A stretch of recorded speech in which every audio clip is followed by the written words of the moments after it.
Bien, ben merci. J'espère que vous allez tous bien et que vous avez tous réussi à la fois à apprécier la pause et à digérer la synthèse magistrale faite par Marie Benoît. Et donc on va suivre par une mise en débat, une discussion autour de ces sujets-là avec des questions qui ont été qu'on avait préparées avant. Et donc tous les panélistes l'ont. Vous savez, on fait toujours ça en fait. Donc on a la liste des réponses. On pourrait faire la pièce de théâtre sans vous, mais on va organiser ça en fait sous forme de questions avec des débats, comme on est nombreux à cette table. Et puis pour que vous puissiez dire qui vous êtes à la queue leu, en fait, je vais vous poser une question qui n'était pas attendue, comme ça sera la surprise. En fait, vous réagissez par rapport à ce qui a été synthétisé jusqu'ici en donnant l'élément, le rapport d'étonnement, un point qui vous a particulièrement marqué. Puis après, je prendrai les questions, donc vous retomberez dans un sujet que vous avez déjà préparé. Qui veut commencer? Florence. Puis comme ça, tu pourras dire je suis.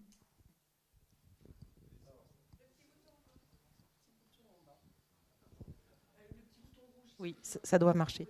Donc bonjour à tous, donc Florence Gondret, donc INRAE, je travaille sur l'animal d'élevage. Donc un étonnement, je dirais, on n'a pas du tout parlé de transition alimentaire et de reconnexion entre transition alimentaire et agroécologie. Merci. Sébastien. Sébastien Bouvatier, ministère de l'Agriculture.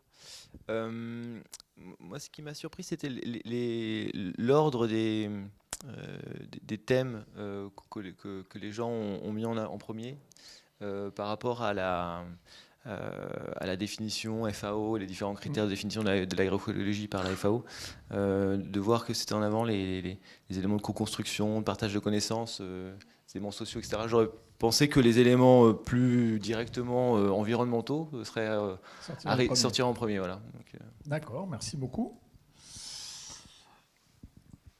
Bonjour, Justine Gomez, je représente Carrefour aujourd'hui. Mon étonnement aujourd'hui, c'est sur tout simplement les différentes filières, les différents projets qui existent en fait, même étant intéressée par l'agroécologie depuis plusieurs années, il y avait des démarches que je ne connaissais pas, donc le manque de valorisation en général des démarches agroécologiques. D'accord, merci beaucoup. Florence. Alors moi, un mot simplement, c'est la... Pardon. Tout le monde ne te connaît pas. Enfin, si, tout le monde te connaît, mais bon. Oui, non, bien sûr.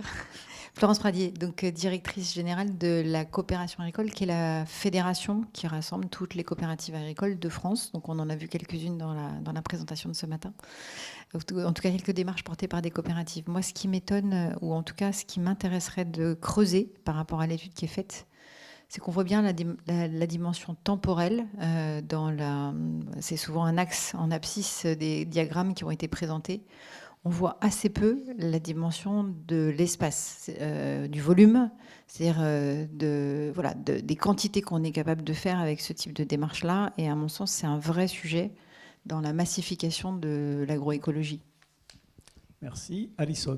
Oui, bonjour, Alison Loconto. Je suis directrice de recherche en sociologie à l'INRAE et j'étais mise à disposition de l'FAO entre 2013 et presque 2021. Donc, je suis là dans cette capacité aussi.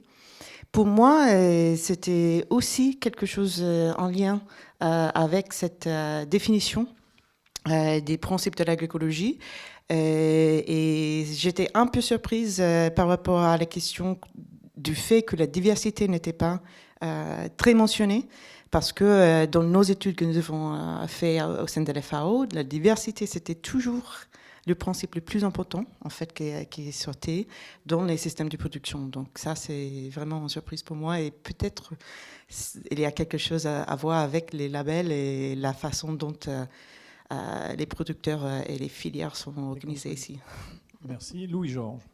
Merci. Louis-Georges Soler, je suis directeur scientifique adjoint alimentation et bioéconomie à INRAE.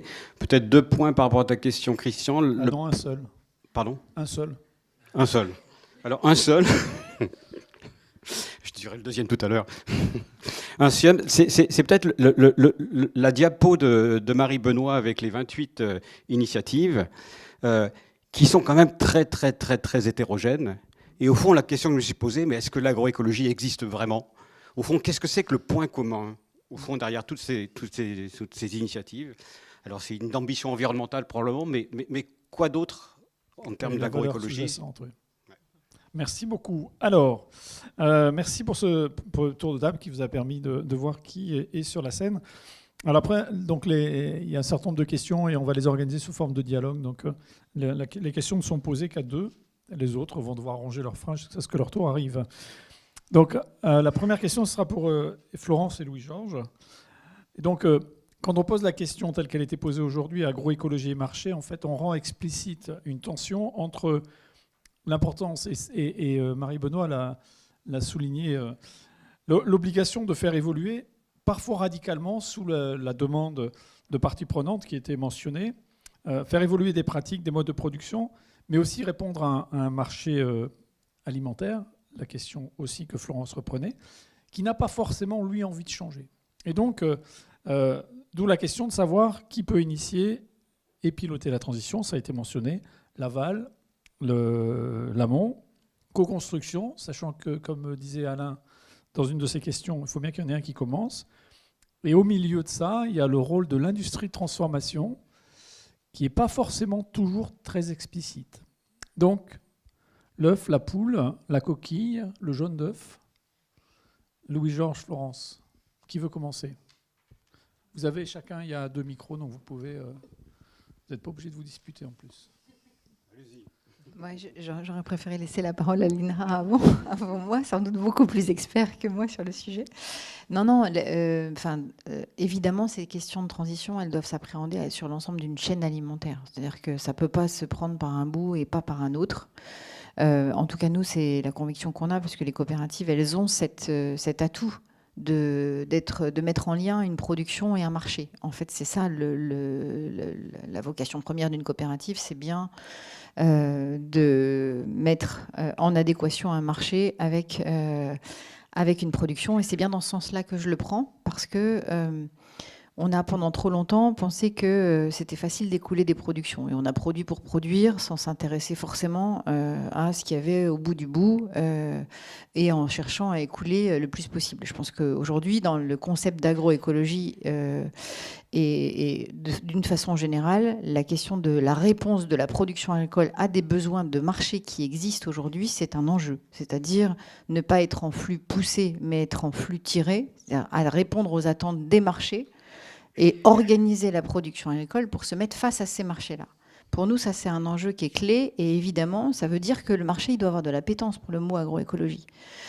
S'il n'a pas cette appétence pour le mot agroécologie, ou s'il n'a pas la capacité à financer, parce que ça, c'est un autre sujet qu'il faudra qu'on aborde aujourd'hui, s'il n'a pas capacité à payer de l'agroécologie, eh bien, en fait, on peut produire de l'agroécologie, mais on va dans le mur. C'est-à-dire qu'on a des systèmes de production et des gens qui se désengagent. On le voit, la question du bio aujourd'hui est un vrai cas d'école, je pense, qui serait intéressant à analyser et à explorer avec nous, chez nous, des agriculteurs en bio qui se questionnent sur le maintien de production bio, qu'ils ont mis 5 ans à convertir. Donc, c'est très interpellant, cette question de l'adéquation marché. Donc, première réponse, adéquation marché. Deuxième réponse, donc on part évidemment, il faut partir des flux tirés aux flux poussés. Et sur le sujet du prix, on voit bien que le marché n'a pas forcément d'appétence, enfin a de l'appétence pour le terme agroécologie, mais n'est pas prêt à le payer. La question du prix est un driver qui va être fondamental et qu'on voit assez peu d'ailleurs dans ces démarches agroécologie, c'est-à-dire qu'on questionne assez peu la compétitivité ou la rentabilité ou l'efficacité économique de ces démarches.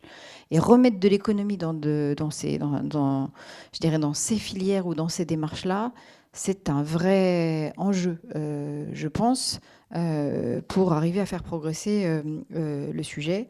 Et enfin, peut-être que je peux laisser la parole à mon voisin, mais évidemment, sur ta question à l'interpellation du maillon industriel, en fait, c'est pas lui qui décide.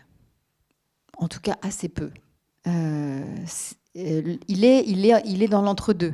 Et donc, il doit faire avec il doit faire avec des approvisionnements qui sont là ou qui ne sont pas là. Et il fait il organise la production pour que ça réponde à ces marchés-là. Et donc, le maillon industriel, il est assez malléable, il est assez flexible. Si demain, il y a un marché, en très peu de temps, il peut se convertir. Ce n'est pas lui qui sera la freinte. La freinte sera plutôt sur la partie production agricole, à mon sens.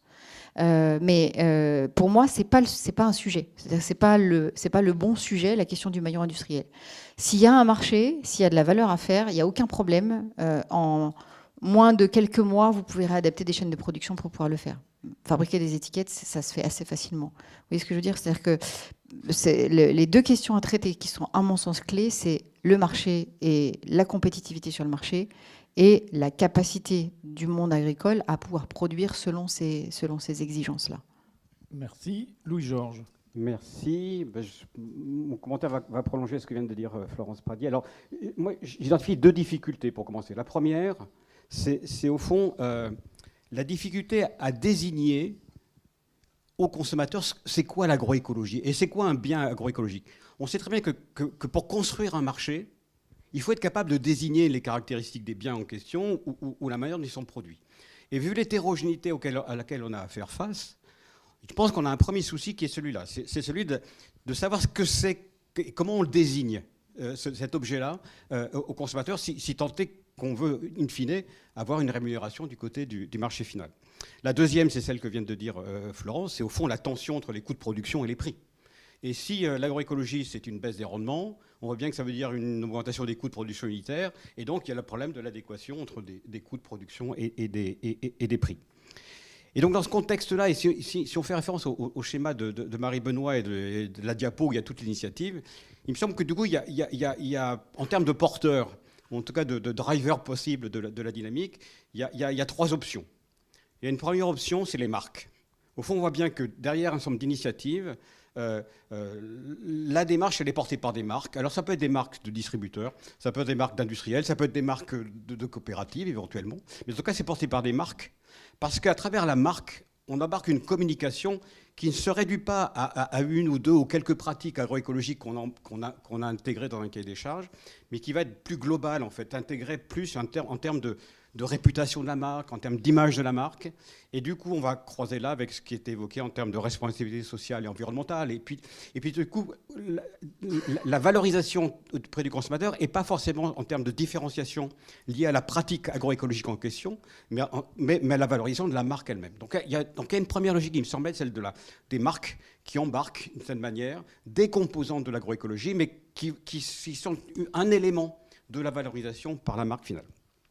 La deuxième option, c'est celle qui était évoquée par le monsieur de l'intervention Caprine, c'est les certifications collectives qui existent déjà d'une certaine manière. Les AOP, les IGP, les labels existants, pour autant qu'ils embarquent en tant que tels dans leur cahier des charges des dimensions environnementales ou de biodiversité, par exemple. Et l'évolution des cahiers des charges de certaines AOP qui intégreraient plus fortement des problématiques de biodiversité peuvent être des drivers, me semble-t-il, de cette dynamique portée par des producteurs qui rentreraient dans les certifications collectives, mais qui, du coup, là encore, la valorisation ne serait pas uniquement sur la base de la pratique, mais de l'appellation elle-même ou de l'IGP elle-même. Et troisième option, je finis juste là-dessus, c'est qu'on n'en a pas aussi un petit peu parlé, Marie-Benoît, mais c'est la question de la réglementation. Au fond, on voit bien que si les mécanismes de marché ne sont pas suffisants pour finalement embarquer de manière systématique l'ensemble de la production du secteur dans cette dynamique-là, on voit bien qu'il y a un rôle majeur de la puissance publique. C'est la réglementation, c'est les subventions, c'est les soutiens à définir. Mais là, on a de ce côté-là un troisième driver qui joue un rôle essentiel. Merci beaucoup. Alors, vous dites rémunérer, désigner, réglementer. Donc, je vais prendre le désigner pour poser une question à Justine et à Florence. Comment et en quoi la reconnaissance, donc la désignation par l'aval de l'agroécologie, ou même si, comme le disait M. Moreau tout à l'heure, on fait de l'agroécologie sans le dire, comment cette reconnaissance, cette désignation peut-elle pousser ou soutenir le changement de pratique jusqu'aux agriculteurs? Qui veut commencer? Justine. Je peux commencer. Alors effectivement, le premier point qui a été dit, c'est désigner. Désigner, ça veut dire qu'on identifie, ça veut dire qu'on crée une existence. Sans mots, sans désignation, on ne sait pas de quoi on parle, donc déjà ça n'existe pas. Donc désigner, c'est déjà très important. Et ce qui est lié avec la désignation, c'est du coup de faire de la place à cette proposition. Et très concrètement, dans la grande distribution, comment ça se répercute ? C'est tout simplement de la place dans les rayons. Parce qu'aujourd'hui, dans un assortiment, les choix sont très, très réfléchis en amont sur qu'est-ce qu'on va mettre dans notre rayon. Donc le fait qu'il y ait une existence et une place, ça permet au produit d'exister et après de le valoriser déjà par sa présence en magasin, mais après par des supports de communication autres. Donc c'est extrêmement important de désigner. Et nous, on a une réflexion actuellement côté Carrefour sur justement, on disait tout à l'heure que jusqu'à présent, l'agroécologie n'est pas forcément communiquée par le mot agroécologie, mais par les pratiques qui en découlent. Le problème, c'est qu'aujourd'hui, il y a énormément de pratiques qui sont liées à l'agroécologie, et donc on se pose la question de se dire, est-ce qu'on ne devrait quand même pas le nommer par l'agroécologie, cette démarche-là, quitte à se dire, ok, on est dans une démarche de progrès, donc peut-être qu'il faut... on n'a pas encore toutes les solutions, il va falloir construire, mais au moins pouvoir le nommer, c'est l'identifier et donc c'est lui donner une place qui n'existe pas aujourd'hui. Mais avant de passer la parole à Florence, en fait, l'agroécologie, c'est pas noir ou blanc. Il y a des formes d'intensité. Un travail d'Olivier Théron qui a été publié il y a quelques années, en fait, avait construit une forme d'échelle d'intensification agroécologique. Est-ce qu'il faut aller jusqu'à des logiques d'étiquetage agroécologique ? Alors, il faut quand même qu'il y ait de A à E ou Z. Alors, c'est un peu différent, mais il y a quand même l'affichage environnemental qui est quand même dans les tuyaux, Planet Score, EcoScore, ce genre de choses. Donc peut-être qu'il y a une corrélation à faire avec ça. Et de toute façon, c'est pas parce qu'on choisit un mot qu'il faut pas avoir des preuves solides derrière sur ce que ça veut dire. Donc aujourd'hui, côté Carrefour, il y a des choix qui ont été faits sur la partie réduction des pesticides, voire suppression des pesticides. Donc pour moi, il y a une corrélation à faire, mais effectivement, pourquoi pas un étiquetage à l'avenir sur ce genre de choses. Florence. Oui, donc merci. Donc il y a beaucoup de choses qui ont déjà été abordées et je rebondirai en fait sur deux points. Ce qui a été dit à la question précédente, que finalement le frein majeur semble plutôt au niveau de l'amont, donc des pratiques agricoles sur laquelle la dimension temporelle pour changer est peut-être plus longue que sur le maillon industriel. Et puis sur le fait qu'on est soit dans un marché tiré ou soit dans un marché poussé. Enfin, c'est ces termes-là qui ont été employés et qui étaient dans la question. Donc je répondrai en fait sur ces deux points avec ma vision de l'amont sur ce que peut faire l'aval dans ces changements de pratique. Donc ça a déjà été dit, il y a nécessairement la rencontre d'un produit avec un marché, donc l'aval a une place très importante dans le soutien au changement de pratique. Comme je l'ai dit tout à l'heure, il faut absolument reconnecter ou connecter la transition agroécologique avec la transition alimentaire. Et là aussi, l'aval, que ce soit la transformation ou la distribution, ont un rôle très important dans ces transitions alimentaires.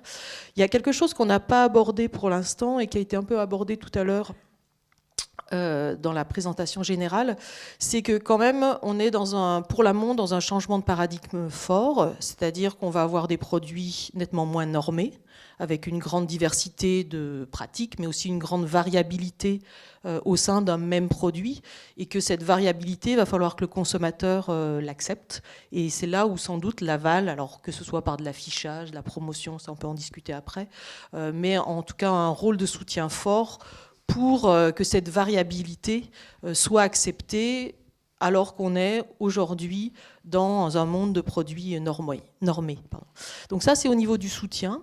Après, est-ce que l'aval peut pousser les pratiques agroécologiques? Alors ça a été aussi abordé en partie sur effectivement des démarches déjà anciennes, un peu de certification ou de marques, de filières qualité, qui ont encouragé des changements de pratiques vers l'amont, enfin de l'amont. Est-ce qu'il faut reposer uniquement la transition agroécologique sur ce que fait l'aval? Bien sûr, non. Moi, je dirais que le risque que j'y vois, c'est justement que l'aval choisisse, parce qu'il y a un consentement à payer du consommateur plus important, une notion de bien public plus important, une des dimensions de l'agroécologie, donc qu'elle encourage, et finalement que les pratiques changent en oubliant les autres leviers de la transition agroécologique. Et là, on perd la dimension de synergie, de reconception d'un système. Et on pourrait même, à l'extrême, encourager des pratiques, alors ça a été dit, préservation ou no pesticides, par exemple, et en oubliant les bénéfices ou même en ayant des pratiques désavantageuses sur d'autres dimensions importantes de l'agroécologie. Donc je redis que finalement, pour l'amont, ce qui sera important, c'est d'avoir une synergie, une approche globale du système, dans une diversité, et avec quelque part un enjeu à la fois que ces pratiques soient reconnues par les politiques publiques pour qu'elles soient encouragées, et puis reconnues par l'aval pour qu'elles soient promues. Merci beaucoup. Et ça fait, comme tu as mentionné, les questions des politiques publiques, ça rejoint exactement la question d'après, à croire que c'est fait exprès. On a beaucoup joué sur ces questions de labels, d'étiquetage, faire savoir.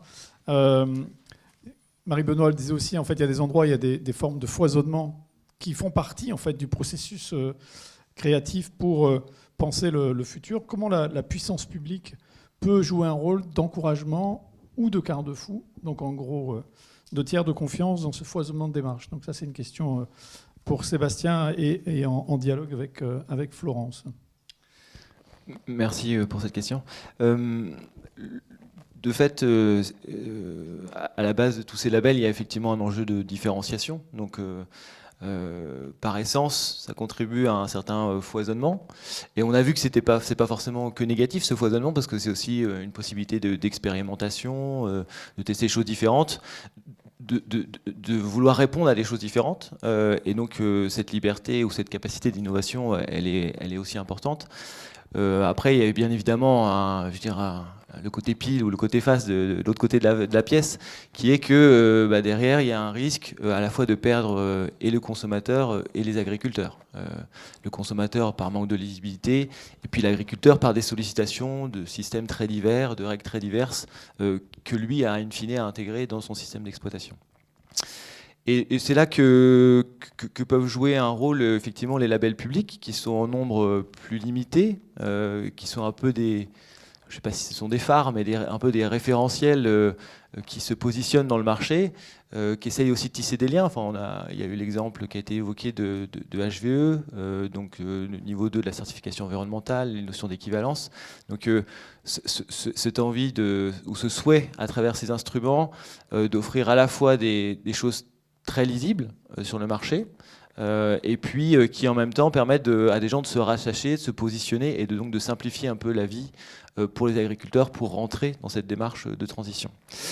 Et ce qui après peut être aussi promu à travers, pour favoriser l'adoption de ces dispositifs publics ou les convergences avec de la communication, l'intégration dans les politiques publiques, ce qui a été évoqué précédemment, et notamment pour la PAC, puisque donc il y a déjà un soutien un peu historique à la bio. Donc là, il y a des soutiens qui ont été assez largement renforcés ces dernières années sur HVE. Donc, et ce qui permet de un peu structurer ou orienter les choses. Ensuite, au-delà de cette multiplicité de signes, elle permet aussi de faire des additions entre signes, ce qui peut avoir du sens. Et on le voit même pour les propres signes qui sont les signes publics. Ça a été aussi évoqué, des gens qui sont dans des démarches plutôt AOP, IGP, et qui peuvent intégrer des éléments environnementaux, qui peuvent utiliser le label HVE. On a aussi un cumul par certains agriculteurs de bio et HVE, puisqu'il y a 10% des agriculteurs HVE qui sont aussi bio.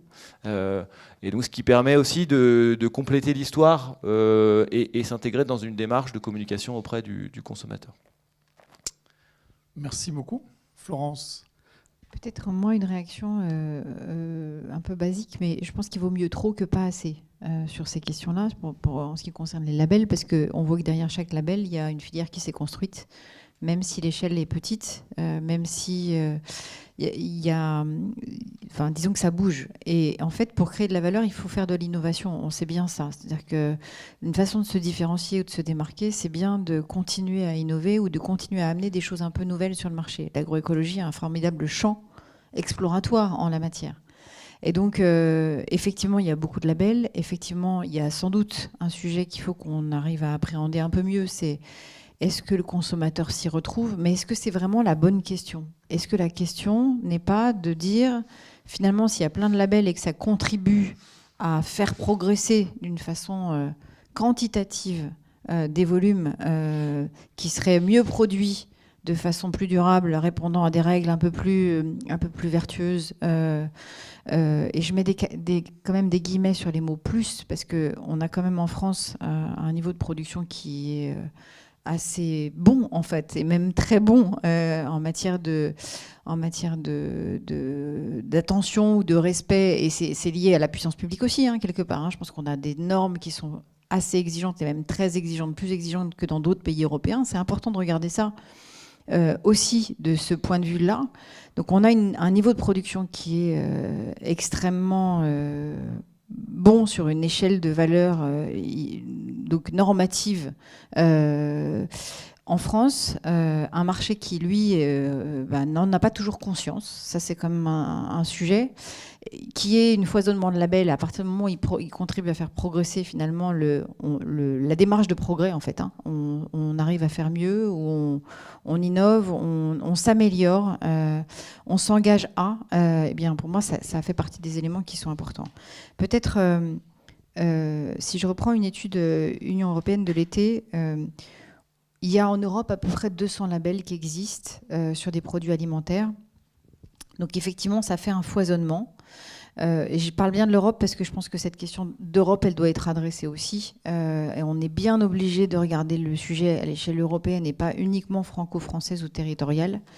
Donc voilà, si des normes doivent se mettre, faisons attention à ne pas nous mettre, nous, en distorsion de concurrence avec d'autres pays européens. Et donc, il faut que ces questions normatives, elles soient adressées, à mon avis, à une échelle qui est celle de l'Europe, qui est la seule échelle capable de dire on ferme les frontières à des produits qui ne respecteraient pas ces normes-là.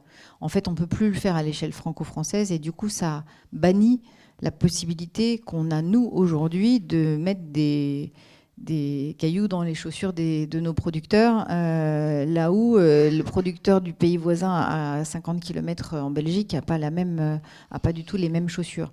Voilà, donc je n'ai pas répondu de façon très précise à ta question, mais pour moi, ce n'est pas un frein. Le nombre de labels, la lisibilité de ceux-ci et ce qu'ils apportent est peut-être quelque chose à travailler. Ça veut dire quoi? C'est quoi la valeur d'un label et comment on distingue une démarche marketing de quelque chose qui est beaucoup plus profond, et c'est peut-être là-dessus qu'il faut qu'on travaille.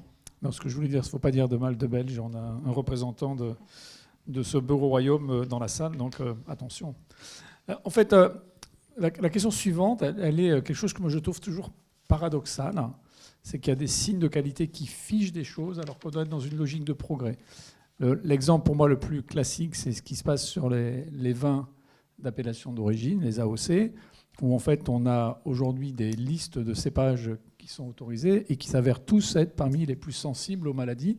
Et on a un mal fou à faire rentrer dedans des cépages résistants. Et on a même inventé un système qui s'appelle les VIFA pour qu'on limite sur une part très faible du vignoble, entre 5 et 10% selon les endroits, et ce qui permet de les mettre en bordure de parcelles pour protéger les maisons. On trouve sur une forme de paradoxe. Et donc comment on arrive à faire exister le fait de créer une référence et en même temps d'être dans une logique de progrès? Comment on arrive, comment on voit ça? Donc, Alison et puis Sébastien.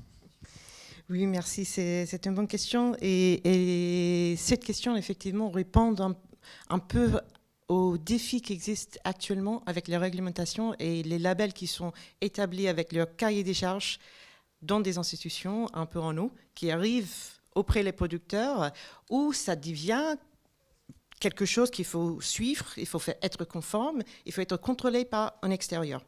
Ça, c'est un modèle qui effectivement freine l'apprentissage et la progression et l'amélioration des pratiques, parce que dans les études que nous avons menées, pas seulement en France, mais aussi dans des autres pays, se démontre que quand les producteurs, surtout, mais les autres acteurs d'une filière, ne font pas partie du projet d'amélioration ou du projet qui fait partie de la durabilité de leur système, ils sont moins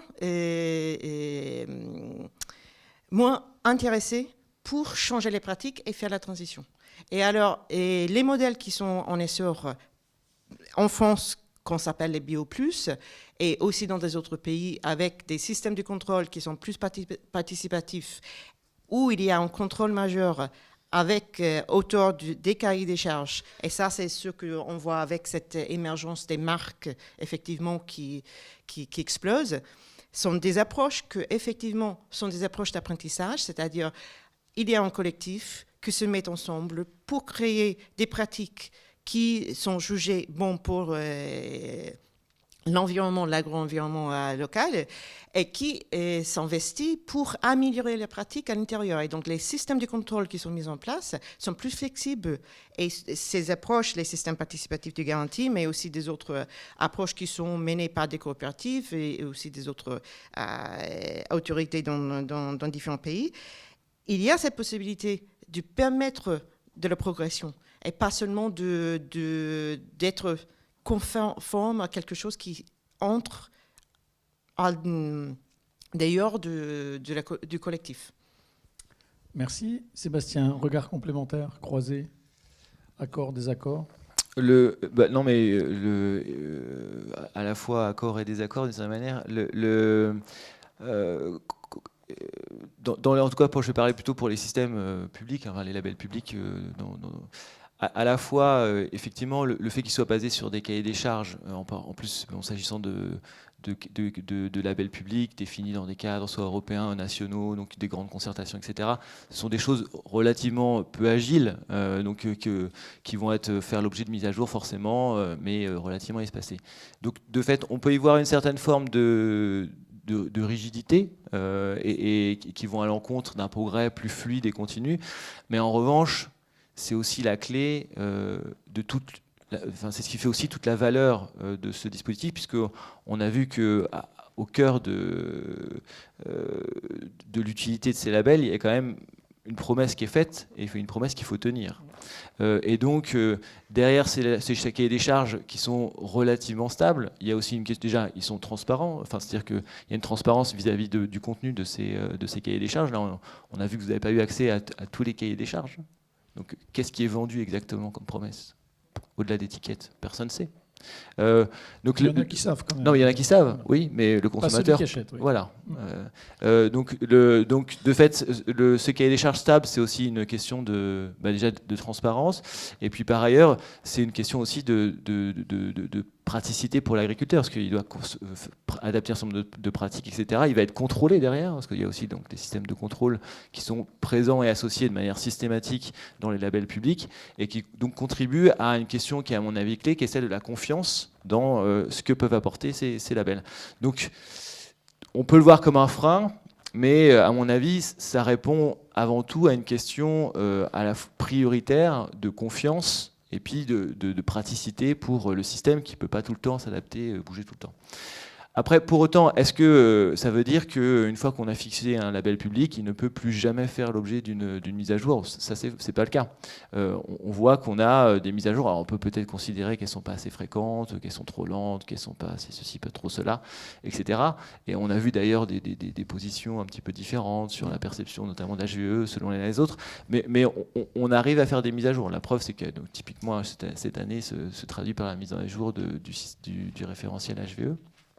Et donc il y a une possibilité d'adaptation en fonction justement de l'avancée un peu collective des pratiques moyennes des agriculteurs pour repositionner les critères vers davantage d'ambition et d'accompagner le progrès du marché. Mais que penser d'une phrase, parmi toutes les phrases excellentes qu'a dit Marie-Benoît, de passer d'une logique de cahier des charges à cahier de ressources?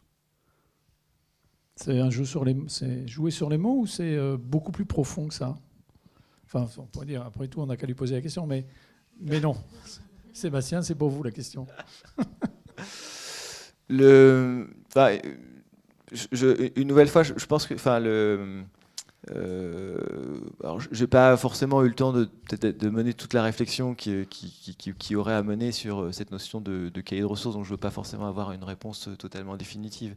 Après, ce que je vois, c'est un peu, dès lors qu'on parle de label public, on parle d'action collective à très grande échelle, et donc de dispositifs qui n'ont pas forcément toute l'agilité qui est requise, qu'on aimerait avoir parfois.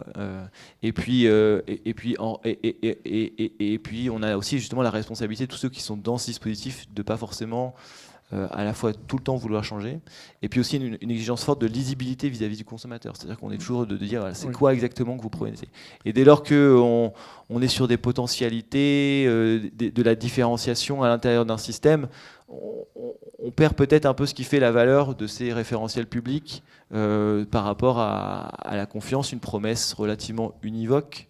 Et donc, j'y vois une source potentielle de mise en tension. Alors après, une nouvelle fois, c'est plutôt une première réponse, et ça m'aiderait. Peut-être qu'il y a des voies de réconcilier les choses, mais j'y vois quand même une source de tension entre ce qui fait la valeur de ces labels publics et puis ce type de dispositif un peu plus souple. Merci. Alors la question suivante, elle va reprendre cette question des référentiels publics, et elle est pour Louis-Georges ou Alison. Et Louis-Georges, comme il est galant, il va dire Alison va répondre la première. Il y a deux phares autour desquels on a tourné toute la matinée. C'est l'abbé et Marie-Benoît a commencé par dire on n'en parlera pas, mais en fait, on ne fait que tourner autour du pot. Enfin, le pot, il est joli. Hein. Et puis HVE, de votre analyse à tous les deux, est-ce qu'il y a une place à côté ? Louis-Georges, c'est des sujets dont on a déjà fréquemment discuté. Mais non, il est galant. Donc il va laisser Alison répondre d'abord. Est-ce qu'il y a une place ? Alors, à mon avis, il y a une place pour deux raisons, mais aussi parce que je voulais répondre à cette dernière question sur effectivement cette place pour les communs, en fait. Parce que quand on déplace la pensée d'un cadre individuel, d'un producteur envers un territoire, envers les collectifs, on peut parler d'agroécologie. On peut parler des différentes métriques qui peuvent être utilisées pour voir la santé dans l'environnement, qui créent une place. Si on reste à l'individu, ça va être assez difficile pour pouvoir dire, voilà, on est agroécologique sur une petite parcelle seulement. Ça, c'est un premier point. Le deuxième point, c'est que dans les débats qu'il y a sur la scène internationale, à la fois à l'intérieur de l'IFOM, à la fois à l'intérieur de la FAO, alors, la question agroécologie en France, c'est différent que la question d'agroécologie à l'international. Parce qu'il y a une politique publique en France qui a bien défini qu'est-ce que ça veut dire. À l'international, c'est bien consensuel, je dirais, qu'il y a ces triptyques avec une forte présence des mouvements sociaux et des mouvements sociaux avec beaucoup de militants qui portent une différente philosophie et politique de l'agriculture et de la relation entre l'État, les citoyens et le secteur privé, qui, pour eux, ils ne font pas un problème de parler du bio, de parler de l'agroécologie, de parler de nature. Ce n'est pas forcément un problème selon le contexte local. Et là, c'est le point. Il faut vraiment se contextualiser afin de pouvoir faire des politiques qui sont appropriées pour les agroécosystèmes. Et donc, je laisse là, effectivement, le point que ce sont toujours des enjeux fortement politiques. Et donc, les façons dont on parle et on crée des mécanismes et des outils pour pouvoir standardiser ou pas une certaine définition, on part toujours sur une démarche politique qui fait du choix aussi de inclusion et exclusion de certains types d'acteurs dans ces systèmes. Je le laisse là. Merci, Alison. Donc, ce dont on parle là, c'est de la segmentation du marché. Et au fond, derrière les discussions aussi portées par Marie-Benoît, son schéma, etc., au fond, c'est la question de la segmentation du marché, avec toutes ces initiatives plus ou moins différenciantes, et puis le conventionnel d'un côté et le bio de l'autre. Quand on parle de segmentation du marché, il me semble qu'il faut avoir en tête que les segments sont interdépendants. Autrement dit, si on fait bouger un segment, les autres vont bouger aussi. Et par le jeu du fonctionnement du marché et de la concurrence. Et donc là, si on fait l'hypothèse que l'agroécologie, en tout cas avec une démarche incrémentale, progressive, c'est le devenir du conventionnel, alors forcément, ça va avoir une conséquence sur le positionnement des autres segments, et en particulier du bio. Et au fond, l'hypothèse qu'on peut faire, c'est que si le conventionnel s'améliore, finalement, il y a une fraction des consommateurs qui vont dire finalement, il répond à un certain nombre d'exigences en termes environnementaux. Et du coup, je ne vois pas pourquoi je vais payer la prime additionnelle pour le bio. Donc il y a un risque que par la montée du conventionnel, il y ait une réduction des parts de marché du bio, parce que certains consommateurs basculant du bio vers le conventionnel. Et donc, l'hypothèse qu'on peut faire, c'est est-ce qu'il n'y a pas une contradiction entre deux objectifs, qui est l'un, augmenter le niveau d'exigence du conventionnel sur le plan environnemental, et augmenter en même temps les parts de marché du bio. On a pas mal de travaux économiques qui essaient au moins de bonne théorique d'analyser ça. Le risque, c'est quand même... Enfin, le risque. Une des réponses, c'est que si le conventionnel augmente via l'adoption de pratiques agroécologiques de ce type-là, au fond, le bio soit amené à se différencier un peu plus et donc à aller chercher des niveaux d'exigence environnementale plus élevés, avec des prix plus élevés, donc en allant chercher des consommateurs qui ont une disposition à payer plus élevée, mais pour des parts de marché plus faibles. Et donc là, il y a des mécanismes de marché qu'il faut vraiment qu'on analyse de manière plus détaillée. En particulier la question des volumes derrière, parce que si l'agroécologie se généralise, est-ce que ça veut dire qu'il y a une réduction des quantités produites au total? Et du coup, avec quelles conséquences sur les prix? On pourrait dire sur les importations, mais quelles conséquences sur les prix? Et du coup, est-ce que ce nouveau système de prix qui se mettra en place suite à une généralisation de l'agroécologie, est-ce qu'il rémunère mieux ou pas les gens qui sont engagés? Donc il y a une dynamique la plus globale, au-delà des démarches individuelles qu'on a mentionnées là, qui me semble absolument important d'analyser en profondeur, parce que ça va conditionner la suite des processus, quoi. Merci beaucoup. Alors, pour rebondir sur cette question des tailles de marché, il y a un élément qui n'a pas été mis en avant du tout aujourd'hui, qui est en fait un élément sous-jacent à l'agroécologie, à partir du moment où elle est, comme le disait Marie Benoît, en commençant un changement de paradigme qui ne repose pas la production sur des intrants exogènes, mais qui cherche à mobiliser une capacité du milieu via la diversité, via les approches systémiques à apporter des services. Ce que ça engendre, c'est une augmentation de la dépendance aux conditions locales. Et dans le même temps, on dit qu'il faut penser Europe, comme a dit Florence, il faut penser marché large. Et donc, il y a cette dépendance aux conditions locales. On a les consommateurs qui veulent des origines locales, on a des programmes alimentaires territoriaux. Bref, dans cette dimension-là, quelle est la place des territoires, donc des acteurs dans les territoires, quel est leur rôle dans cette transition, dans le portage? On les a peu évoqués, même si Marie Benoît a un postdoc financé par le Conseil régional Occitanie, mais c'est un acteur local, mais pas pour la dimension que je viens d'évoquer. Donc ça vous inspire quoi comme réaction, Justine et Florence? Justine, en plus, dans les marques Carrefour, il y a souvent cette logique en plus d'identification qui est recherchée. Comment on résout ce paradoxe, en fait? Effectivement, la question territoriale, elle est hyper importante parce que les contextes pédoclimatiques sont très différents, les réseaux d'acteurs sont très différents, les filières peuvent être différentes aussi. Donc, une fois on sait vers où on veut aller d'un point de vue global, il faut avoir une approche beaucoup plus concrète par rapport aux différences techniques, mais aussi par rapport à la proximité terrain et surtout il faut de la proximité entre les êtres humains, enfin entre les partenaires, pour qu'il y ait de la confiance qui se crée. Donc ça, c'est vraiment nécessaire. Et aussi, un autre point qui est important par rapport à ça, c'est que là, on a pas mal parlé d'approche par filière. Donc, qu'est-ce qui se passe au niveau des filières fruits et légumes, des céréales, etc. Il y a pas mal d'exploitants qui, en fait, font de la rotation des cultures, qui, en fait, au sein d'une même parcelle, on va avoir et de la betterave, et de la pomme de terre, et de la céréale. Donc, il faut aussi qu'on travaille à l'échelle locale pour pouvoir se dire... entre acteurs de l'aval, pour pouvoir se dire, si demain je veux accompagner encore plus le producteur vers ces changements de pratiques, il faut qu'on puisse aussi travailler ensemble pour lui proposer des solutions adaptées, surtout voilà. Donc plus d'harmonisation dans les cahiers des charges, enfin dans les pratiques, et puis plus de dialogue local pour inspirer plus de confiance et d'accompagnement au changement. Merci. Florence.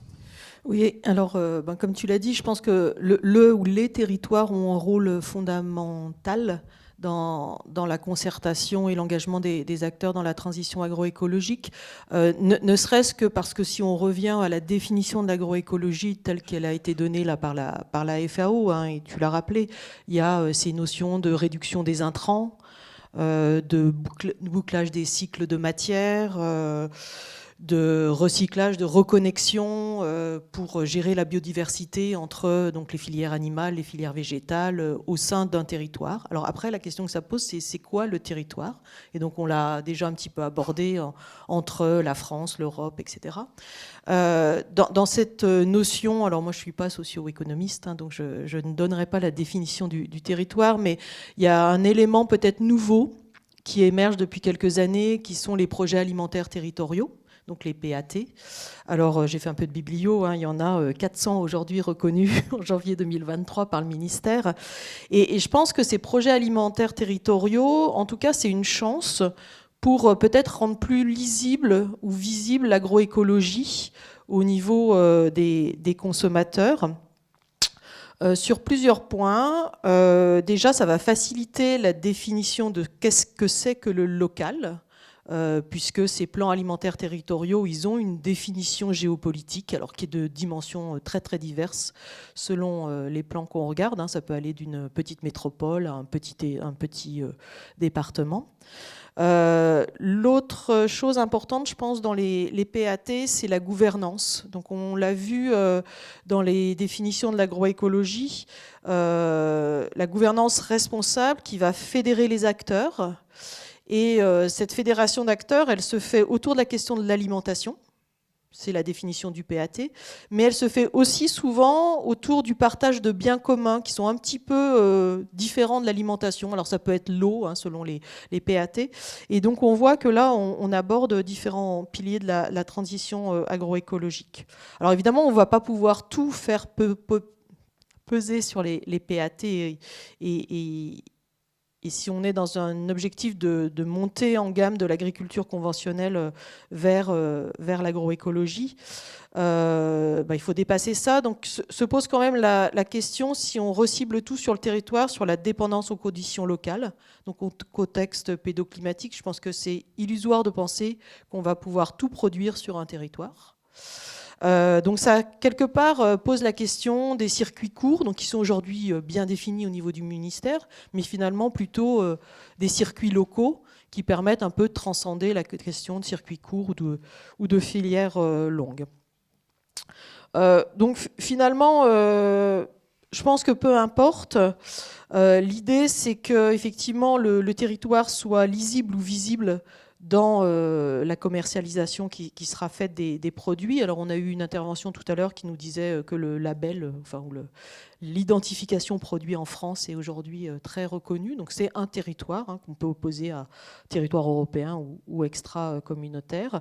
En tout cas, je pense que finalement, quelle que soit la définition du territoire, ce qui est important, c'est la concertation entre les acteurs pour garantir les engagements dans la transition agroécologique, à la fois par le partage des connaissances, la co-construction des solutions, et puis finalement l'engagement de tous les maillons. Et quelque chose dont on a peu parlé pour l'instant, c'est finalement la transformation. Alors on nous a dit les industriels, finalement, peu importe, ils sont assez flexibles, ils vont pouvoir s'orienter assez facilement.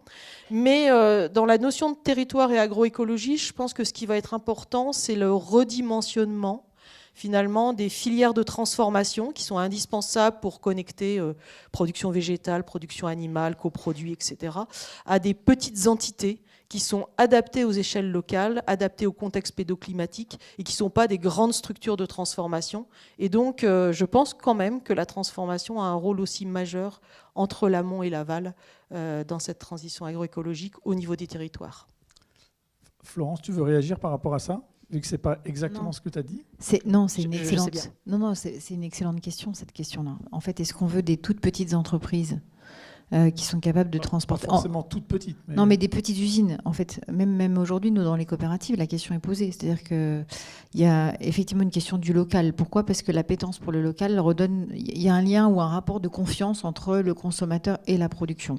Et plus vous travaillez à l'échelle locale, et moins c'est compliqué d'aller justifier que vous êtes bon. C'est-à-dire que le local amène par essence et par nature une question de confiance.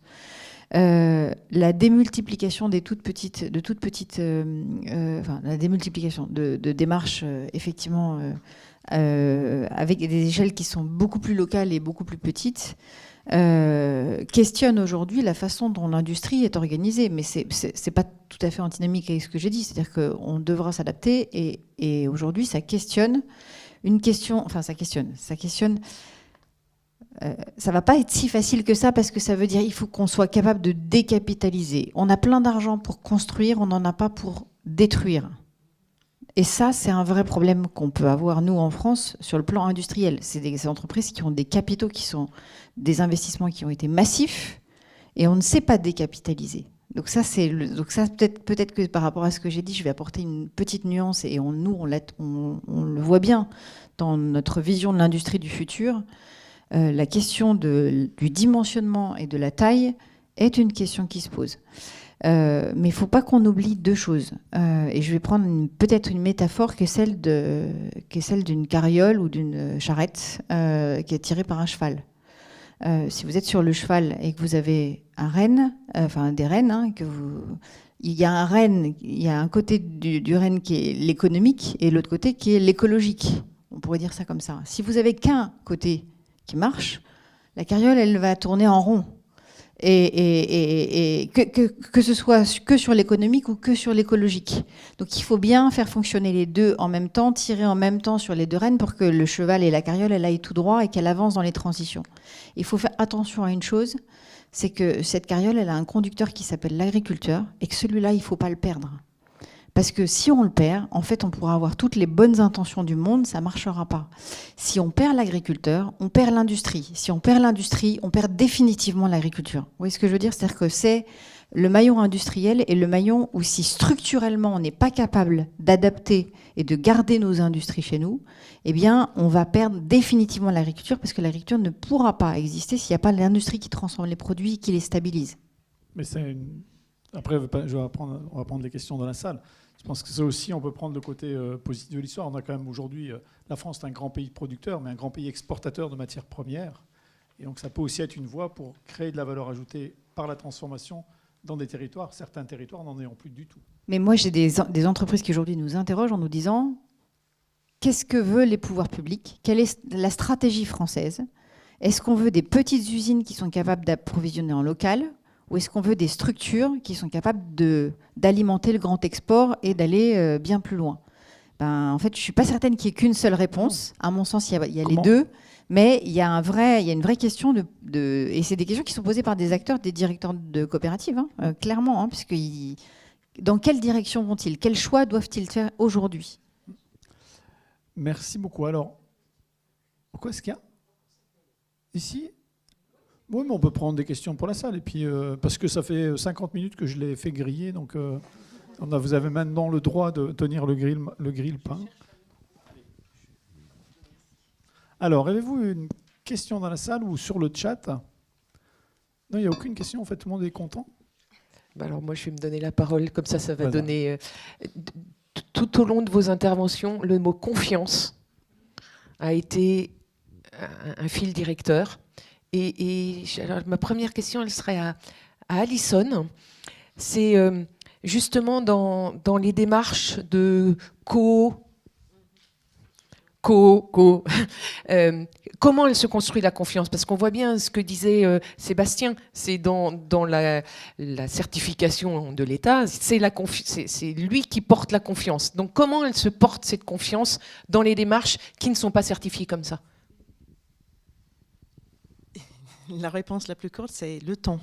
C'est-à-dire le temps pour passer ensemble, pour échanger les idées et construire la confiance entre les différentes personnes et acteurs et entre eux, leurs alliés. C'est pour ça, quand nous avons fait cette analyse qu'on a publiée en 2016 sur les innovations institutionnelles, et qui a démontré effectivement ce cycle de Eckart que Marie Benoît a présenté. Ces innovations se font dans 20-30 ans, c'est-à-dire se construisent dans le temps et de créer une confiance, parce que si on parle exactement la même chose avec les consommateurs. La difficulté pour faire changer les pratiques des consommateurs, c'est qu'on est dans des habitudes de reconnaître et de faire confiance dans un certain système avec des marques qu'on connaît depuis la naissance, qui sont dans la famille, sont dans les communautés. C'est la même chose de l'autre côté de la construction des filières. C'est-à-dire il faut du temps pour se connaître, pour parler, pour comprendre quels sont les intérêts des uns et des autres, et de pouvoir construire cette confiance, de travailler ensemble. C'est ça, effectivement, pour le dire plus court, mais voilà. Merci beaucoup. Alors. Oui, rebonjour. J'ai une question qui est plutôt pour Justine Gomez, je pense, qui parlait des linéaires et de l'importance effectivement de ce qu'on rend visible et de ce qui est facilement visible et compréhensible. On a dit ce matin que souvent le choix a été fait de choisir une cause, une grande cause, par simplicité, parce que c'est plus compréhensible.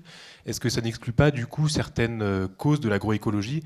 En gros, dire ce produit a été cultivé sans pesticides, facile, compréhensible. Ce produit favorise le microbiote, voilà, moins compréhensible. Est-ce qu'on n'exclut pas, du coup, ou ne serait-ce que la biodiversité, qui est plus difficile à comprendre que certains autres enjeux qui ont une métrique facile, le climat, c'est une tonne de carbone équivalent. Voilà. Est-ce qu'on n'exclut pas, malheureusement, avec ces choix agroécologiques à un sujet, des sujets plus complexes ? Effectivement, on est confronté à se dire, tous les jours, on se pose la question comment on explique, parce que c'est une démarche qui est quand même assez compliquée, technique. Le consommateur ne connaît pas forcément tous les rouages de l'agriculture autant que les filières. Donc, la question, c'est vraiment comment on fait de la pédagogie et comment on explique avec des termes simples des choses qui sont plus compliquées.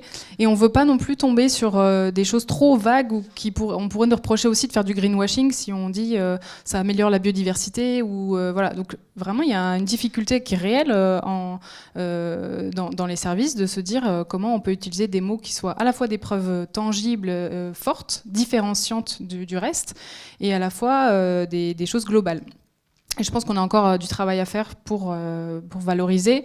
Et c'est un travail qui doit être fait aussi collectivement, puisque même au niveau, au niveau des la valorisation des labels, HVE, ces choses comme ça, le HVE, si on demande à un consommateur qu'est-ce que ça veut dire, il y a bien des notions environnementales, etc., mais c'est complexe. Donc oui, on est confronté à ces sujets-là. Et effectivement, il ne faut pas qu'on perde le reste du sujet, parce qu'il y a beaucoup de travail qui est fait sur le sol, sur la biodiversité. Si on n'a pas tout un écosystème qui est solide, on n'arrive pas à faire de l'agroécologie. Donc, je partage la réflexion. Je vous en prie. Merci, bonjour. D'abord, merci beaucoup pour votre intervention. Oui, donc Ludovic Spengler, je travaille au ministère de l'Agriculture également sur la filière fruits et légumes.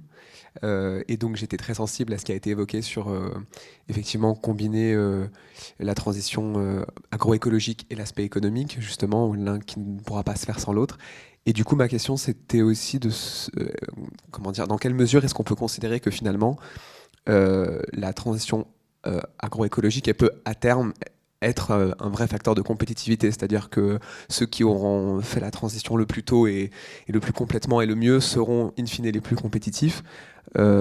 Et enfin, quelques éléments que j'avais en tête, c'est finalement, typiquement, on parlait de se reconnecter au territoire, de s'appuyer sur les services écosystémiques. In fine, ça peut être une moindre dépendance aussi à des intrants qui sont potentiellement importés. Enfin voilà, tout ça sont des facteurs de compétitivité.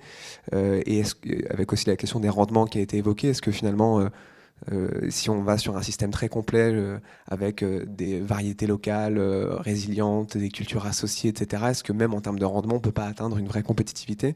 Et est-ce que finalement la question du coût, ça ne serait pas davantage le coût de la transition ? Vraiment cette phase transitoire, il va falloir investir, se former, faire de la R&D, etc.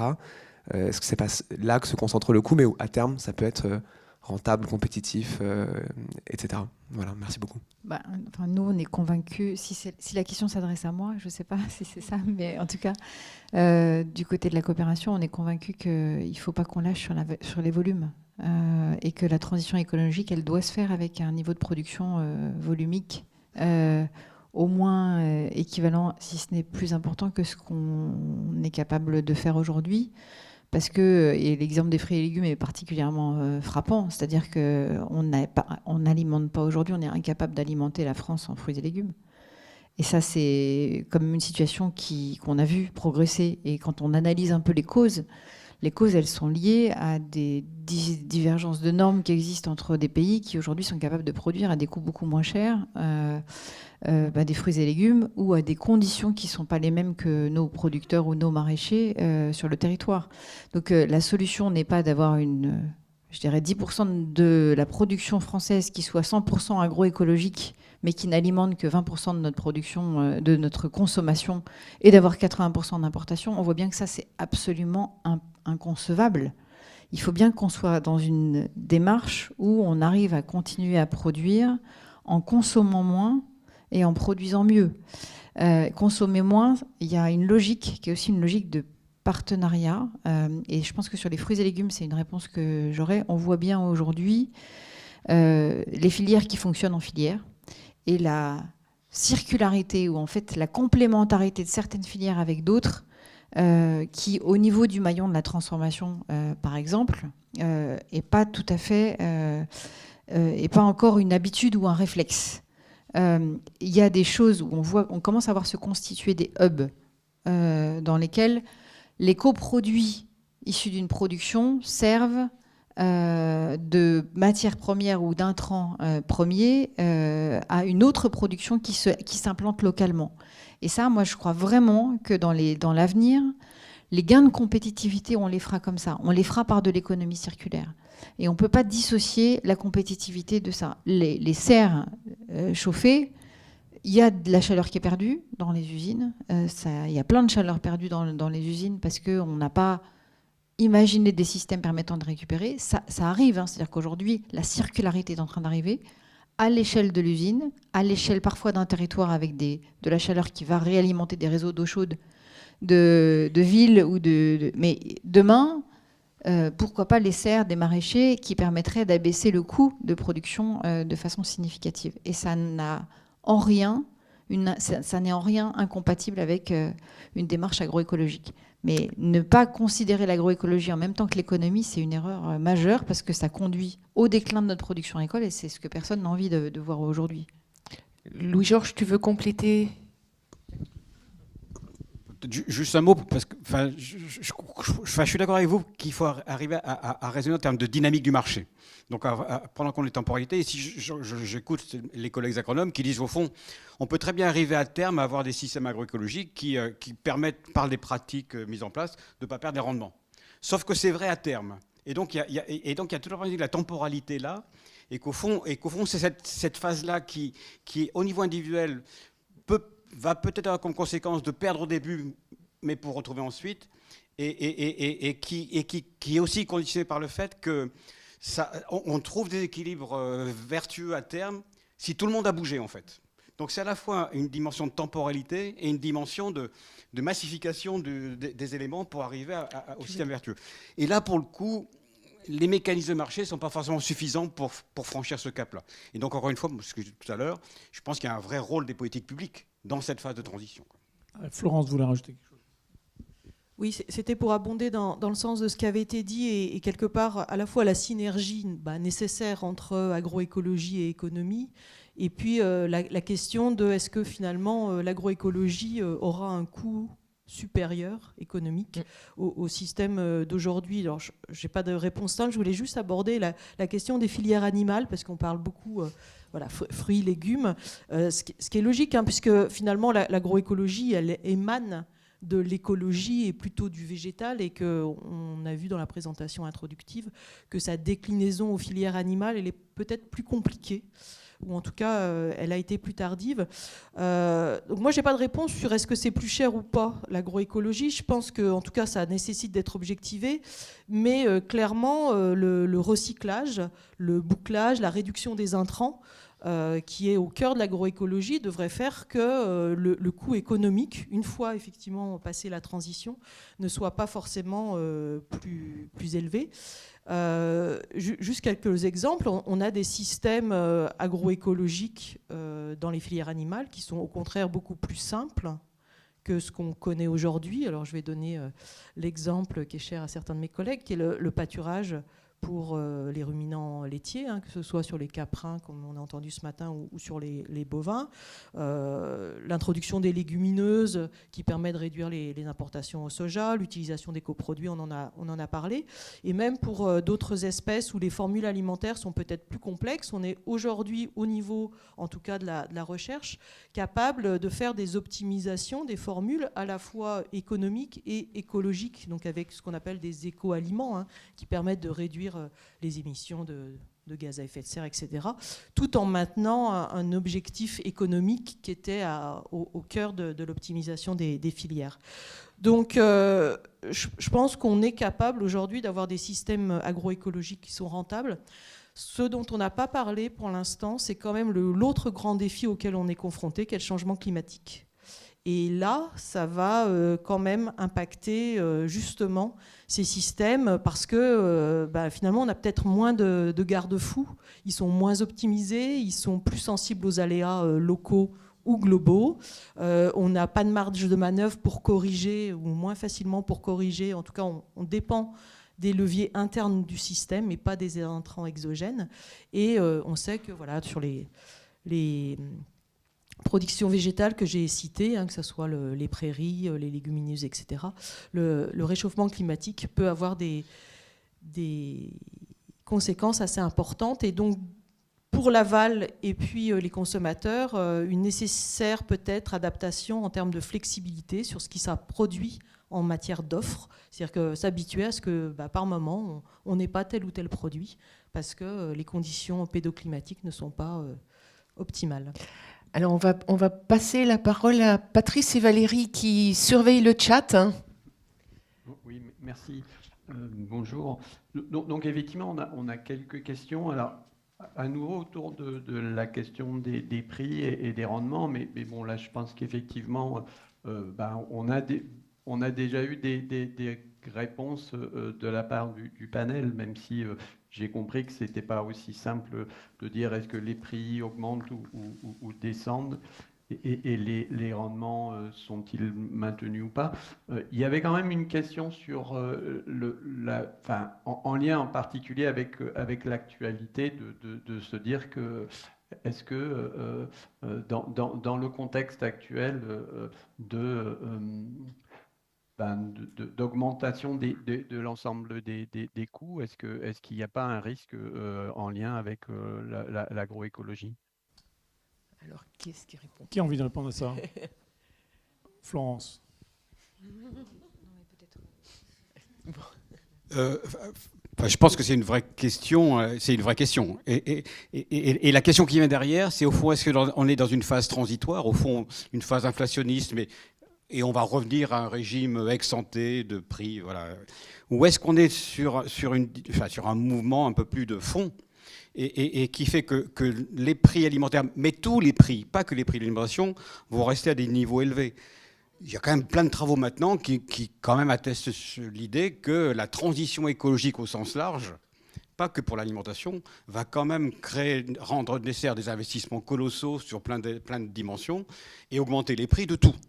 Et donc, si c'est les prix de tout, ça veut dire que c'est aussi des pressions plus fortes en termes de revenus et de dépenses pour la partie alimentation.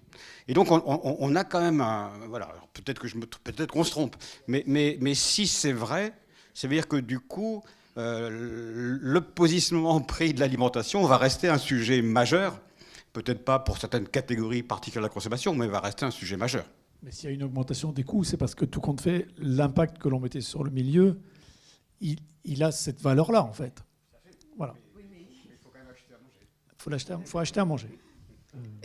D'autres questions? Non, Florence voulait compléter. Moi, peut-être en complément, en fait, quand on regarde ce qui s'est passé sur l'agriculture et à l'échelle agricole depuis les années 50, donc en remontant très loin, tous les gains de productivité qui ont été gagnés ont été rendus aux consommateurs, chez nous.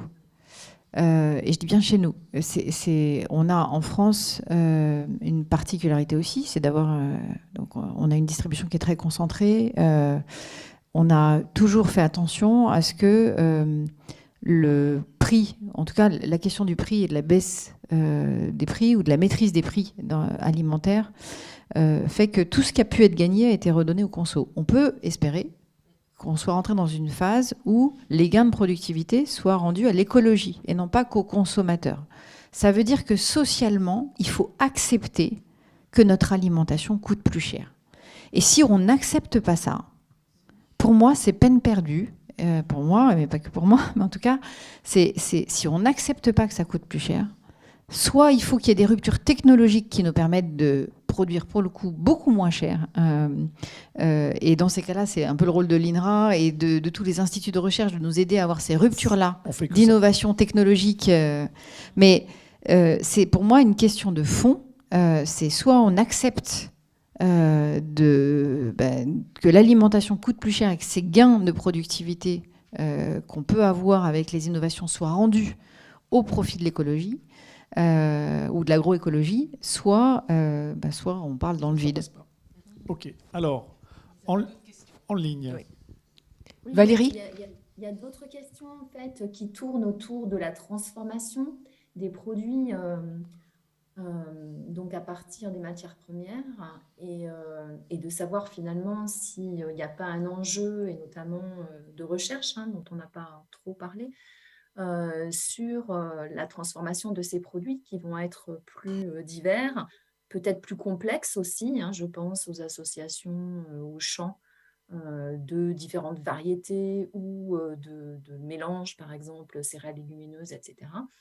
Donc, à quelle échelle, comment il faut l'aborder. Et effectivement, je pense que le point de la décapitalisation est quand même important parce que les outils de transformation sont aussi des outils qui sont souvent en chair et qui ont demandé des investissements aux industriels. Donc, comment vous voyez les choses ?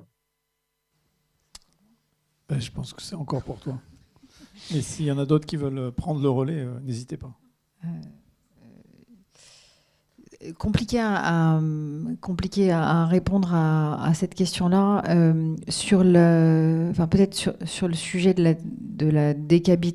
sur le sujet de la capacité productive et de l'adaptation du maillon de la transformation. Parce qu'en fait, dans votre question, il y a une référence qui est plutôt liée au monde agricole, donc avec effectivement une agriculture qui va sans doute se spécialiser, et donc une agriculture de précision, mais qui va aussi vouloir dire qu'on est sur une diversité, plus d'expérimentation, plus de diversité au niveau agricole, moins de standardisation, en fait, on va dire ça. Je pense que c'est ça qu'il faut qu'on utilise comme mot. Et comment l'industrie s'adapte. Elle saura s'adapter, mais on voit bien en France, dès qu'on a l'annonce de la fermeture d'une usine, par exemple, on a les pouvoirs publics sur le dos, on a les locaux, les politiques locaux sur le dos, on a les syndicats de salariés sur le dos, il y a beaucoup de gens qui n'acceptent pas qu'on enlève ça. C'est-à-dire que on le voit bien. On va prendre l'exemple d'une coopérative qui a annoncé la fermeture d'un site pour des questions d'adaptation finalement aussi récemment. Et en fait, c'est juste pas accepté chez nous. Et donc ça, il faut qu'on accepte ça. C'est-à-dire que on est bien dans un univers qui bouge à toute vitesse autour de nous. Si on ne peut pas accepter que notre appareil productif évolue, c'est un problème aussi. C'est-à-dire qu'on est bien dans des pas de temporalité qui nécessitent que tout le monde bouge et que ça soit accepté par tout le monde. L'acceptabilité sociale du mouvement, y compris du côté industrie, est pour moi clé. Mais tu fais sans doute référence à une industrie qui fait des petits cristaux. En fait, il n'y avait pas l'histoire autour de ça. On a dit on ferme un site, on n'a pas dit pourquoi et quelle histoire et quelle trajectoire il y avait dedans. Donc c'est peut-être un peu ça qui fait que tout le monde se crispe. Alors, avant de repasser la parole à Patrice et Valérie, il y avait Claire Rogel-Gaillard qui voulait poser une question. Oui, bonjour. Donc, je suis à la direction scientifique agriculture, adjointe de Christian. J'ai une question en fait qui souhaite rebondir sur la transition dans la demande des consommateurs.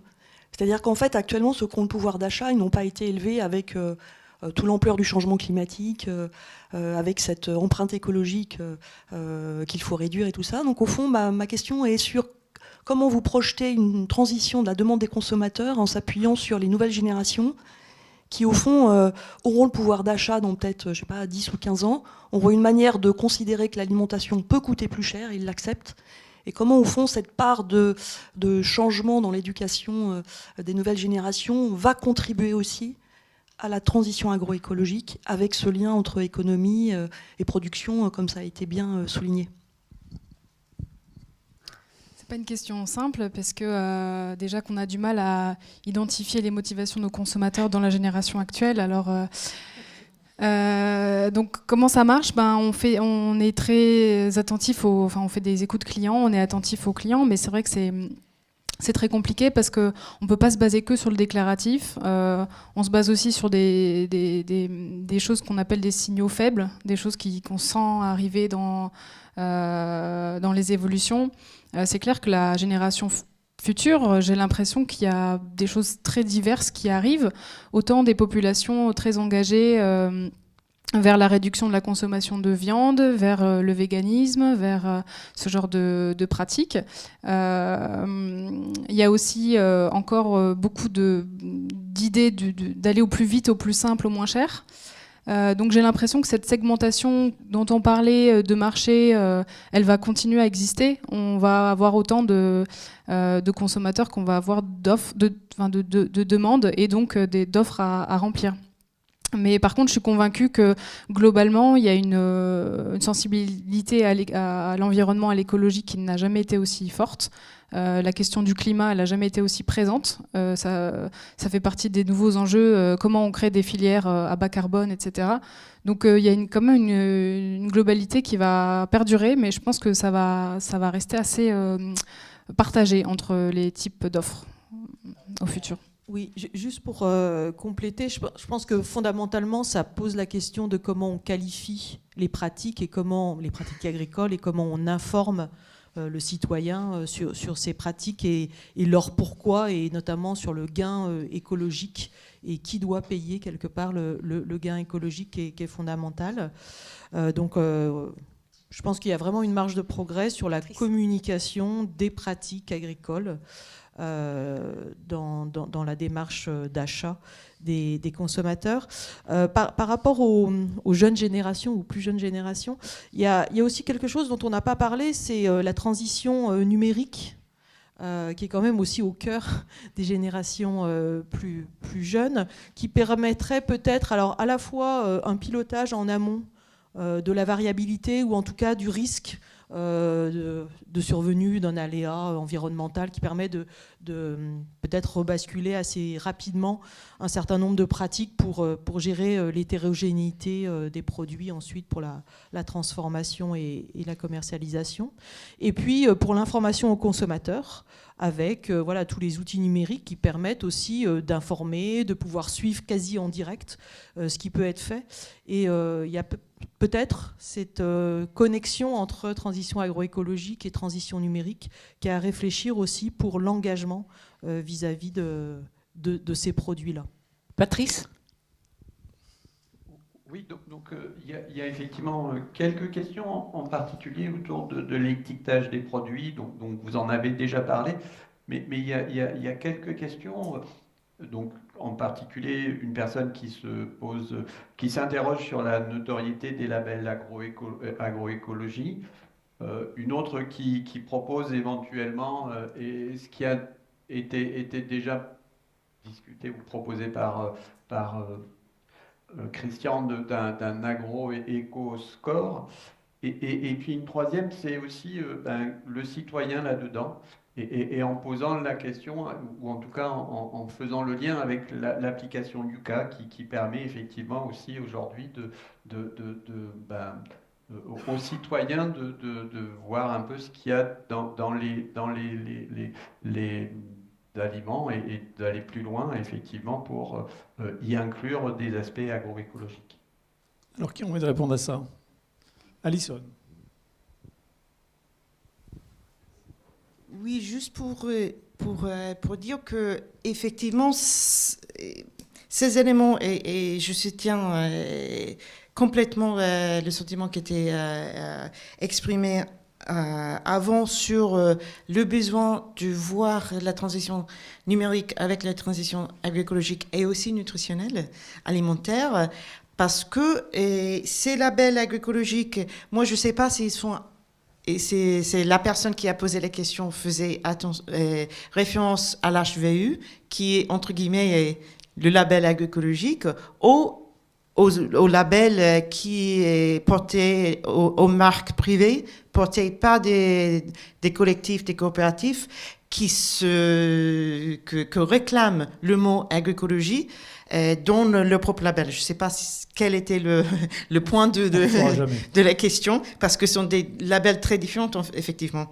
Et cette question de devoir mettre dans les produits, alors à la fois un éco-score qui maintenant devient presque obligatoire, si je ne me trompe pas, avec le besoin de mettre l'affichage environnemental qui fait référence aux empreintes sur des produits, qui fait partie des politiques européennes qui viennent se décliner aussi en France.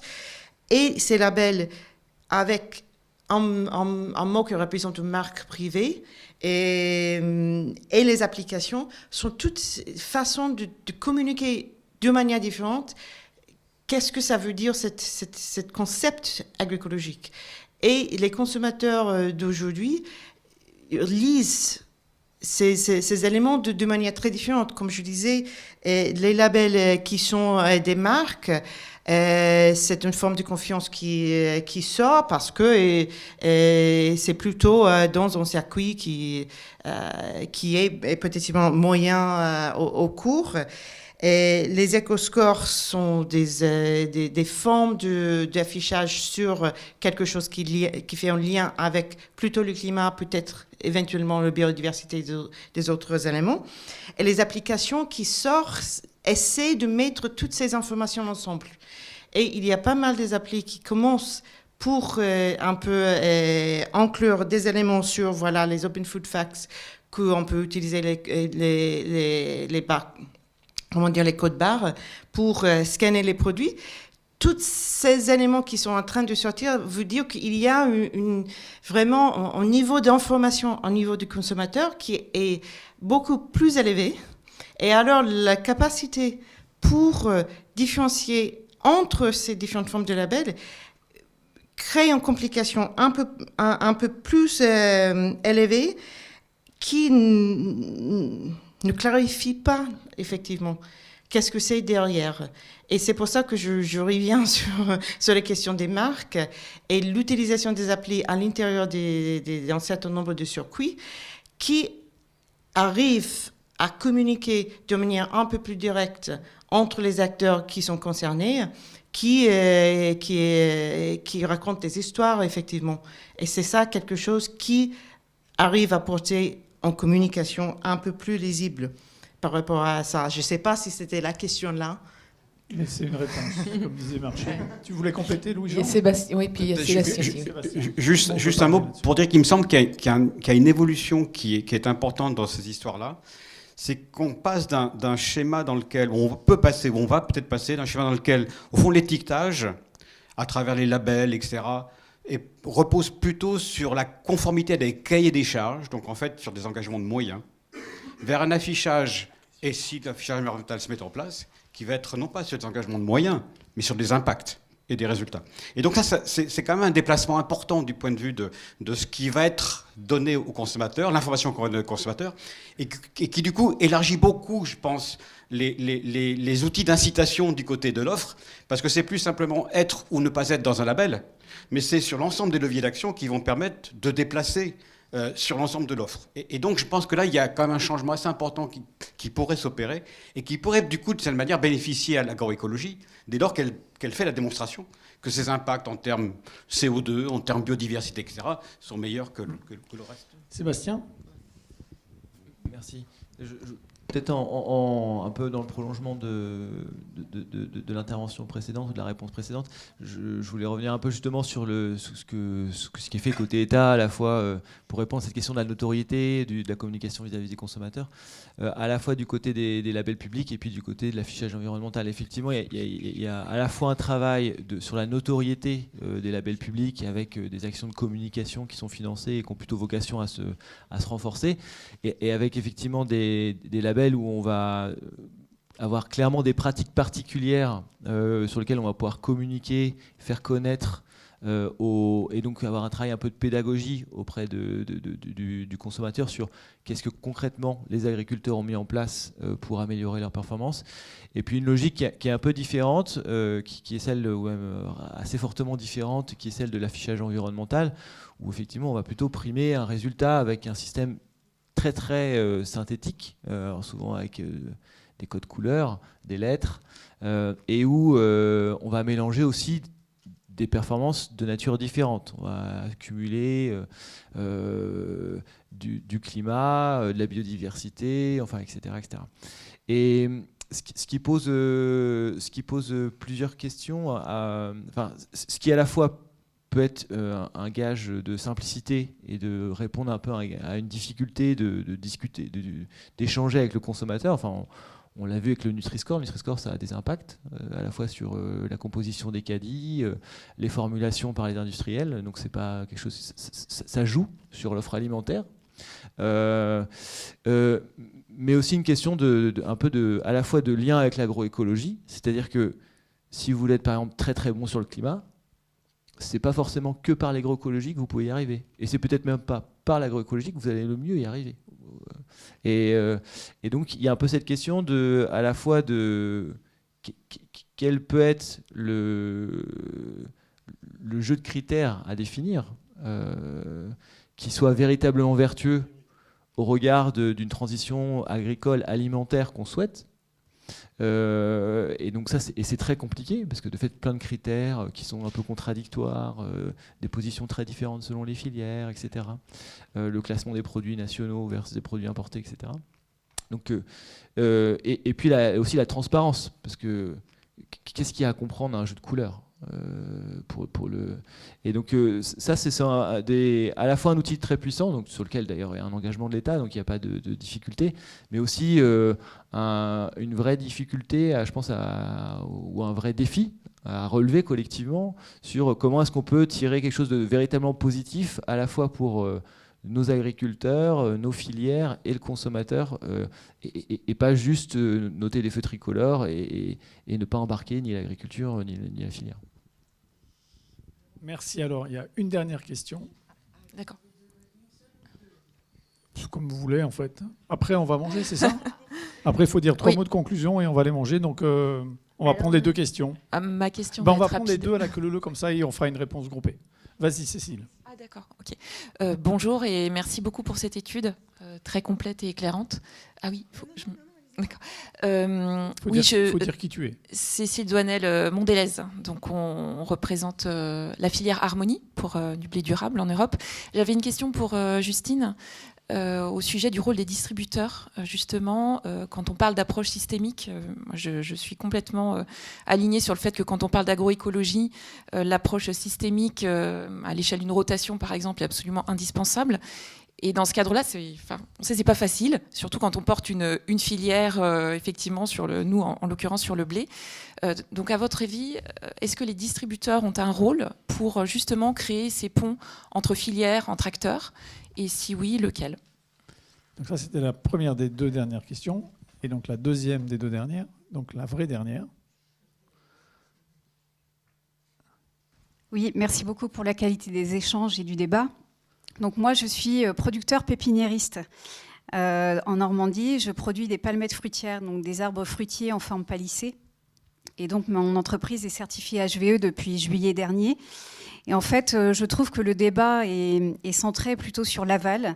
Et moi, je voudrais le recentrer un instant sur la partie production.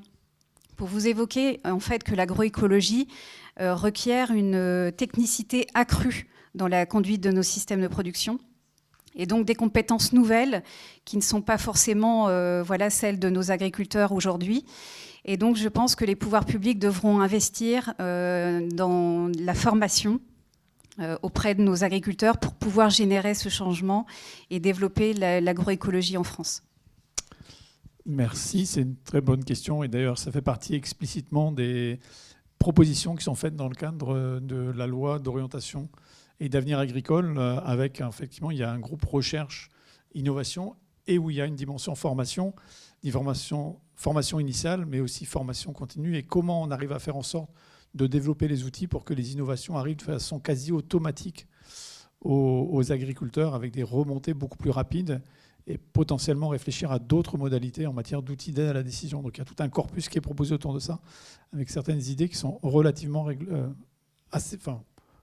révolutionnaires ou très en rupture par rapport à ce qu'on fait aujourd'hui. Mais sur la question de Cécile, Justine, sur la première votre question. analyse.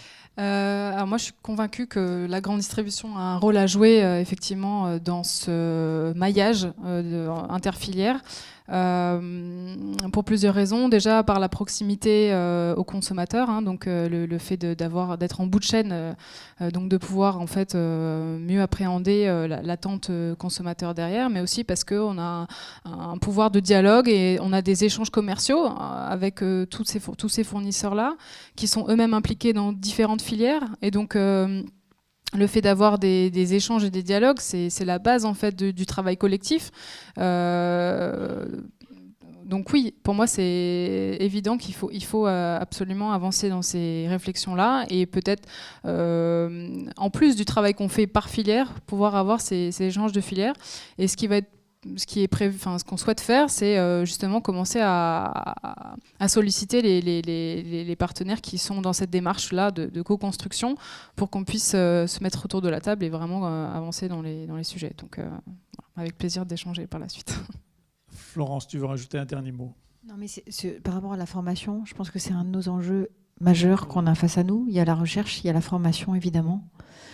Sur le numérique, on a un vrai problème en France, c'est qu'on ne sait pas relier les données agricoles avec les données produits consommés qui rentrent dans l'assiette des Français. Et en fait, on a un chantier majeur sur comment est-ce qu'on fait pour que cette data agricole arrive jusqu'à l'assiette du conso. Ça, on ne sait pas faire.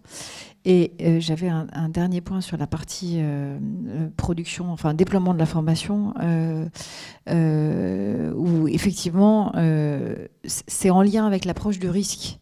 C'est-à-dire que la formation peut probablement atténuer la question du risque à faire ou pas faire telle ou telle pratique. Parce que finalement, au bout du bout, ce qui compte, c'est que l'agriculteur, il met son salaire en jeu à chaque fois qu'il fait quelque chose. Et ça, c'est un point qui est peu appréhendé ou pas approché. Nous, on s'en fiche, on va dans les magasins, on achète les produits, ils y sont. On ne met pas nos salaires en jeu quand on va faire un acte d'achat. Quand on fait un acte de transition agroécologique, on peut potentiellement mettre son salaire en jeu. Et la question de la formation, à mon avis, est de nature à atténuer cette notion de risque. Et je pense qu'il y a un rôle des pouvoirs publics qui va aussi avoir un jeu. C'est comment est-ce qu'on expérimente sans mettre en risque ceux qui produisent. Et ça, pour moi, c'est aussi une question importante. Merci beaucoup. Alors, on est arrivé à la fin de cette matinée. 3 mots de conclusion. D'abord, pour vous remercier d'avoir accepté d'être torturé par toutes ces questions. Et merci beaucoup pour la qualité des débats. Merci à Marie Benoît et au groupe Filière pour la qualité du travail, la richesse, l'extrême richesse de la présentation. Et merci à vous tous pour avoir participé à cette matinée. 3 mots, en fait. D'abord, le sujet. Comme l'a introduit Cécile tout à l'heure, il y avait une forme de défi dans la question. Et à la fin de cette présentation, on voit qu'il y a une question du défi que ça pose de travailler sur la transition agroécologique. Je ne vais pas reprendre les grands messages qu'a souligné Marie Benoît. Vous aurez accès à tout ça. En fait, on a beaucoup parlé d'agroécologie et marché. Et en fait, une partie de la discussion a porté sur la transition agroécologique et le marché. C'est-à-dire, en gros, et ce que disait Louis-Georges tout à l'heure, en fait, on n'est pas arrivé à un état stable. On est en train de passer, on ne sait pas si c'est une vallée ou si c'est un canyon. Mais en tout cas, il faut réussir à le traverser et arriver de l'autre côté dans un autre état stable, si tant est qu'il puisse y avoir un autre état stable. Sachant que, comme l'a souligné le débat, en fait, il faudra rajouter la couche de ce que le changement climatique, avec à la fois ces énormes aléas et les grandes modifications, le fait de devoir s'adapter et en même temps une contrainte extrêmement forte qui sera posée à l'agriculture d'atteindre cette logique de neutralité carbone ou en équivalent carbone, va en rajouter des couches. Donc on n'est pas vraiment sûr qu'il y ait un état stable derrière. Donc un sujet extrêmement riche et vous l'avez vu et vous l'avez perçu. Ce qui a été mentionné au début, qui a servi de démarche, d'élément d'illustration, c'est la démarche des groupes filières, qui est quelque chose qui existe à INRAE depuis un certain temps. Je reviendrai dans une demi-minute. C'est la richesse, en fait, ce que ça apporte, c'est deux choses. Le premier, c'est des regards croisés que vous avez eus entre filières, puisque ça allait des productions animales, poissons compris, jusqu'à toutes les productions végétales, et donc cette très grande diversité. Et bravo encore une fois d'avoir réussi à remettre tout ça dans une forme d'histoire unique, de synthèse, un élément très homogénéisé et qui permet d'avoir des enrichissements mutuels. Le deuxième élément des groupes filières, ça a été mentionné par Cécile tout à l'heure au début, c'est des groupes qui sont construits pour être interdisciplinaires, à la fois tout au long de la chaîne de valeur, mais aussi des sciences biotechniques et des sciences humaines et sociales. Et ça donne une véritable richesse à ces groupes. Et je pense que ce qui a été montré aujourd'hui, c'est que cette construction, elle a une réelle valeur ajoutée. Et donc, le fait de passer des commandes qui peuvent venir avoir le sentiment qu'ils viennent d'en haut, en fait, elle permet de donner de la visibilité à ça. Et en fait, ces groupes filières, ils existent depuis très longtemps. Et donc, l'année prochaine, on fêtera les 30 ans de ces groupes filières. Il y en a quelques-uns qui étaient là au début, mais on n'est plus beaucoup. Voilà.